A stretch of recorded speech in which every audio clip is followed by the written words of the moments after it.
This afternoon ay tatalakayin natin ang apat na uri ng emosyon. Ito ay pinag-aralan ni Schiller noong 2007. Ano nga ba ang apat na uri ng emosyon o damdamin? Una ay ang pandama o ang sensory feelings. Ito ay tumutukoy sa limang karamdamang pisikal o yung tinatawag sa English na five senses. So alam naman natin yung five senses, yung hearing, yung tasting, smelling, touching, saka yung seeing. Now, sensory feelings, pandama na emosyon, ito ay nakapagdudulot ng panandaliang kasiyahan lamang o panandaliang sakit. Tulad halimbawa ng pagkauhaw, yung pagkagutom, o yung kiliti, yung mga halimuyak ng rosas, ang kalasingan. Iyan ay ang tinatawag na pandama. Halimbawa, habang ako ay naglalakad pauwi ng bahay, ako'y nakakaramdam ng pagkauhaw. Ako ay sandaling pumunta ng tindahan at bumili ngayon ng 1 litrong tubig at uminom, kaya nawala agad ang aking pagkauhaw. Ang pangalawang uri ng emosyon o damdamin ay ang tinatawag na kalagayan ng damdamin. O sa English, the feeling state. Ito ay may kinalaman sa kasalukuyang kalagayan ng damdamin. Tulad halimbawa ng katamlayan, walang gana o may gana, kasiglahan. Ang halimbawang sitwasyon ay si Ana ay walang ganang pumasok sa eskwela sapagkat siya ay napuyat kagabi. Kaya tinanong siya ng kanyang nanay, "Ana, ikaw ba ay papasok ngayon sa eskwelahan?" At ang sagot ni Ana ay hindi daw siya papasok sapagkat wala siyang ganang pumasok, sapagkat matamlay ang kanyang pangangatawan. Kaya yun ay ang tinatawag na feeling state, sapagkat sa kasalukuyan, yun ang kanyang nararamdaman na emosyon. Pangatlong uri ng emosyon ay tinatawag na psikikong damdamin o sa English, ang psychical feelings. Ito naman ay ang pagtugon ng tao sa paligid. Kung ano ang kanyang nakikita at nararamdaman sa paligid, ito ay nakaka-impluwensya sa kanyang damdamin. Maaari kung ano ang kanyang nararamdaman, ito ay makaka-impluwensya din sa mga tao sa kanyang paligid. Halimbawa, sa sobrang tuwa, kalungkutan, yung pagmamahal, yung puot, at marami pang ibang mga emosyon na naiimpluwensyahan sa paligid.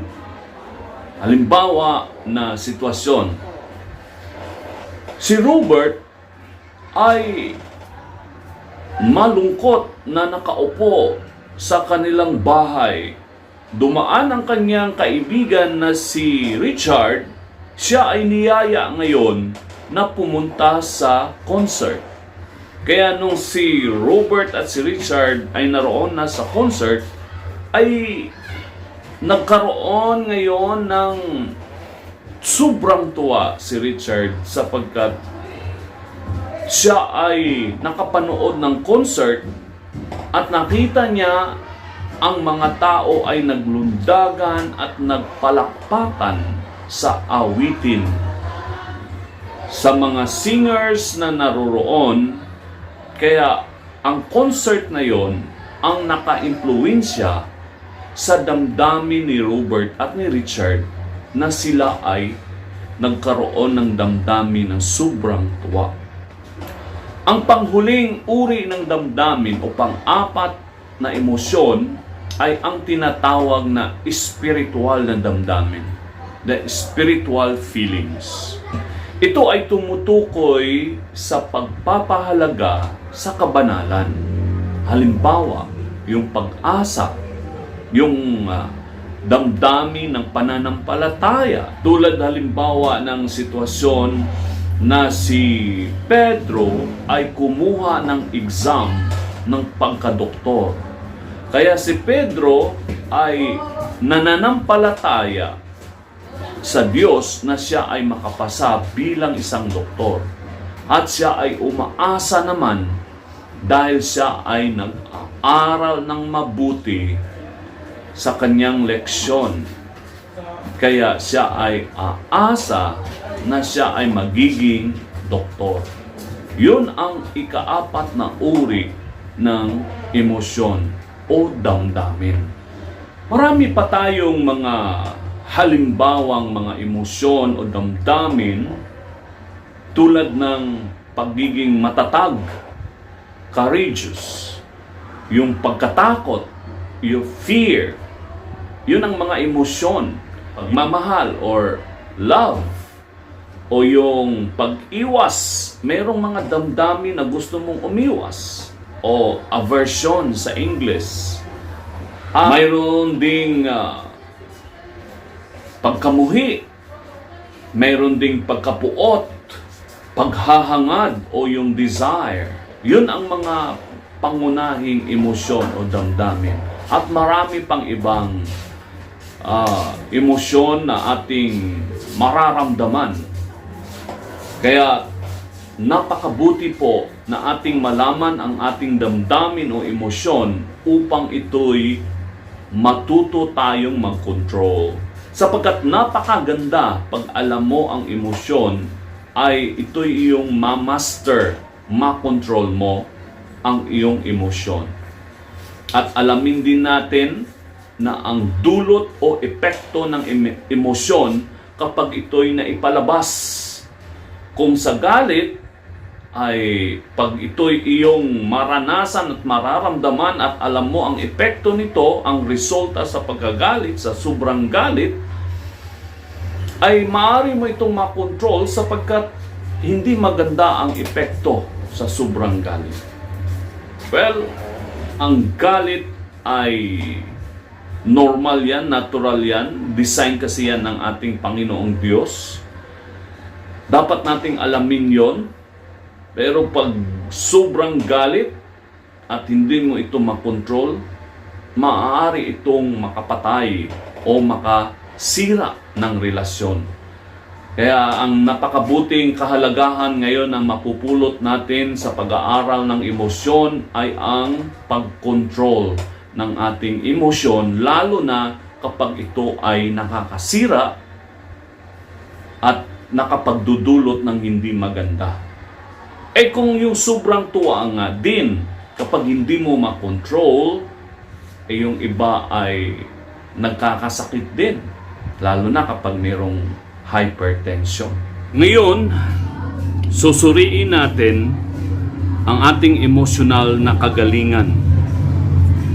Kadalasan, nagkakaroon ka ng suliranin sa pakikitungo at pakikipag-ugnayan sa mga taong iyong nakakasama sa iba't ibang gawain.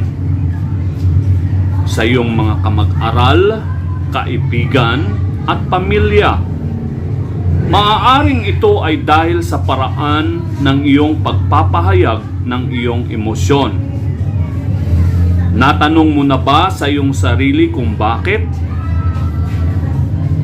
Ang gawain na ito ay maaaring makatulong sa iyo upang masuri ang iyong kakayahang emosyonal upang higit mong maunawaan ang kahalagahan ng pagkakaunawa sa sariling emosyon at sa iba, at sa gayon ay mapanatili ang magandang ugnayan mo sa iyong kapwa.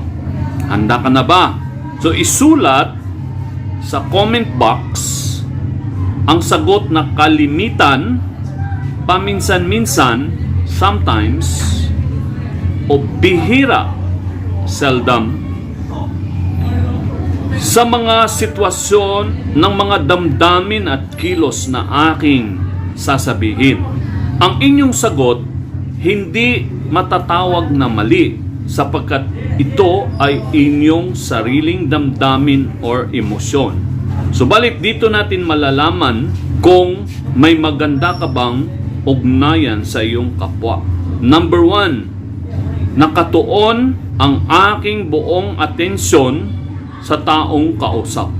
Kalimitan mo ba itong mararamdaman kapag ikaw ay mayroong taong kausap? Minsan-minsan bang iyong mararamdaman o bihira lang? Number 2, ko ay hindi nababahala sa negatibong emosyong nararamdaman ng iba. Hindi ka nagwo-worry sa mga negatibong emosyon sa mga nararamdaman ng ibang tao. Ito ba'y nararamdaman mong kalimitan or madalas or paminsan-minsan lang o bihira lang? Sulat sa number 2 ang iyong sagot. Number 3, hindi ako nababahala sa tuwing nakararamdam ako ng kalungkutan, kagalakan, galit at takot. Ito ba'y iyong nararamdaman na kalimitan, paminsan-minsan, o bihira lang? Number 4, madali kong maipahayag ang aking damdamin sa iba. Hindi ka ba nahihirapan magpahayag ng iyong damdamin sa iba? Ito ba'y madali lamang para sa iyo? So ano ang iyong sagot? Kalimitan ba ito? Paminsan-minsan lang ba? O bihira? Last number 5. Hindi ako mapakali kung mayroong hindi pagkakaunawaan sa iba. Kalimitan mo ba itong nararamdaman? Paminsan-minsan o bihira lang? So dito natin malalaman kung ilan ang iyong score. Bilangin ay pinakamaraming kalimitan o paminsan-minsan o bihira lang. Ang ating damdamin ba ay madaling masaktan? Kung ang damdamin ba natin ay malamig? Or ang damdamin ba natin ay manhid?